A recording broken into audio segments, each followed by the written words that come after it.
channel. Apologise that there hasn't been an update recently. I've been busy with the family and everything and work, but this is the final video of the Volkswagen ID.3. Tomorrow I take delivery of my new car, so I thought probably best to do an overview. Now, I've had the car for 2 months and I've done just under 3,000 miles, so I feel that I've had a fair chance to get a feel for the car and what I like and what I don't like. And I have to say, overall, I've really enjoyed driving this car for the last couple of months. I feel that it's a very well thought out car. It drives exceedingly smoothly and it's very comfortable as well. You know, I've been driving a lot to London and back, which is just over 100 miles round trip, doing that 2 or 3 times a week, being sat in big traffic jams and that. And I have to say that it's a very enjoyable ride.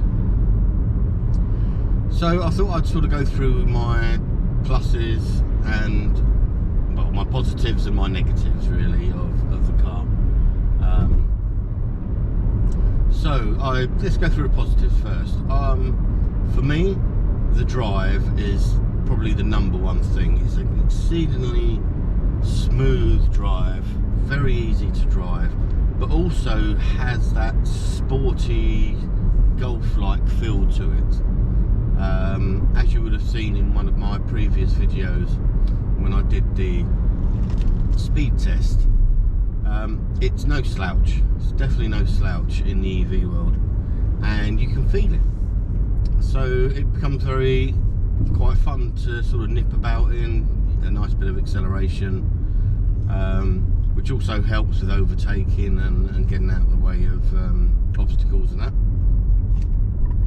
So along with that, I would say, coupled with that, it has to be the ACC, the cruise control. I use it all the time now, especially with the commuting to London and back. I can put the ACC on and pretty much get from where I live in Reading to central London, and unless there's some sort of incident or someone pulls out in front of me, I don't have to touch a pedal. It pretty much just drives it for me. It's very responsive, it knows what it's doing, and when you're doing a lot of commuting and motorway driving and that, it's a godsend. Also, I find that it's very good, especially for if you're driving in new areas you've not driven before. It's very good with regards to keeping to the speed limits and getting unnecessary speeding fines. So the ACC is definitely a plus. The infotainment system as well, it's sort of grown on me. It's a little bit quirky and can be a little bit clunky, but it's does its job very well. You know, there are a few bits I'll come to on the negatives that I don't like. The seats are very comfortable.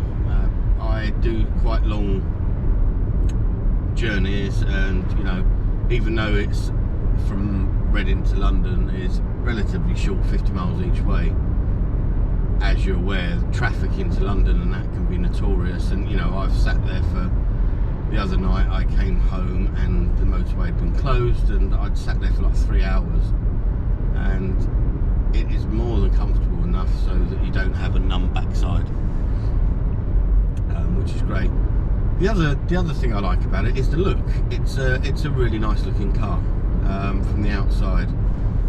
Obviously this is the lowest spec, the Life Pro, so it doesn't have some of the fancy bells and whistles like the matrix headlights, the light bar across the front, etc.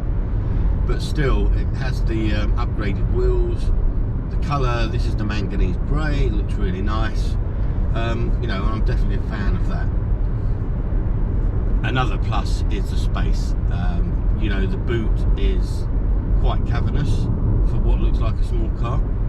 So let's talk about some of the dislikes of the car. There isn't a great deal of them. As I said earlier, I'm pretty happy with the car overall. I have a few dislikes, nothing major. First one I would say is the quality of the interior build. I think that they've probably cut some costs by using cheaper products, and this shows up in the very plasticky door cards and dashboard. You know, it's not a major thing, but you know, when you're looking at buying a premium brand like Volkswagen, you would expect some slightly better quality of products that are used. Another sort of niggly thing is the driver display. It's so small. You know, in one of my other videos you would have seen that the actual display is smaller than my phone, so this restricts how much Volkswagen can show you. And to this, basically all that you have is your speed and a bit of navigation and you know, a little picture thing to represent the ACC. There's no SOC or state of charge, so you can't see what your charge levels are at very easily. It gives you a rough sort of how many miles are left, but as an EV driver, you know, we like to see what the actual SOC is. It would also be nice if you could get up sort of driving data on this screen as well while you're driving, so you can keep an eye on your miles per kilowatt hour, etc.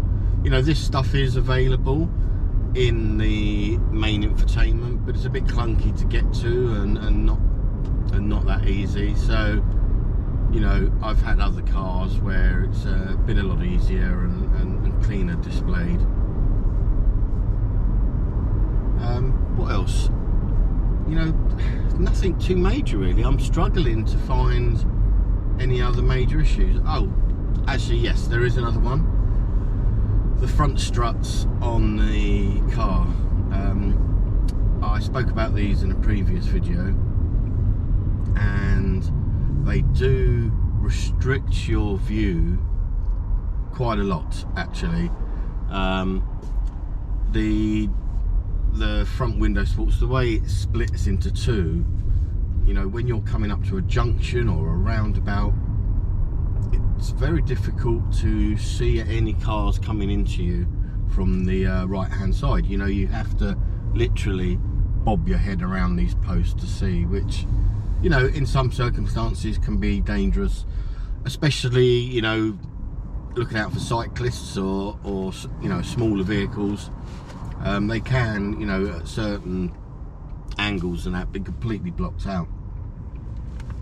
So I would say that that's pretty much the dislikes. So, you know, the likes far outweigh the dislikes, and this will sort of bring me on to my overview of owning the car.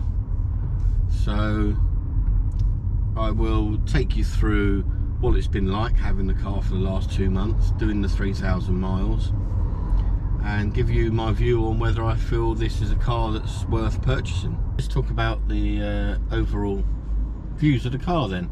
As I've said earlier, I've sort of listed the my likes and dislikes, and I've said it before, I thoroughly enjoy driving the car.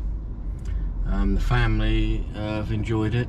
We've done some long journeys, we've been in holiday on it, and it's served all of the purposes that we've asked of it. And I think that if you're in the market for a good quality car for a family, an EV, then I think you need to be looking at the Volkswagen ID.3. I put it up there on par with the Hyundai Kona. I really like that car. I think this would probably be my #1 choice if I had a better spec car. I miss some of the stuff like reversing cameras, the lights, some other functionality and that. Other than that, I'll be slightly sorry to see it go tomorrow, but don't despair, because what is being delivered next is something a bit special. We've gone for sort of the top of the range car at On.To, and that is the Audi e-tron 55 Black Edition. So I'm thoroughly looking forward to doing the reviews for the next month in the Audi. If you're enjoying these videos, please don't forget to subscribe, hit the like button and smash the notification bell, and you'll be notified of when I upload these videos, normally on a weekly basis.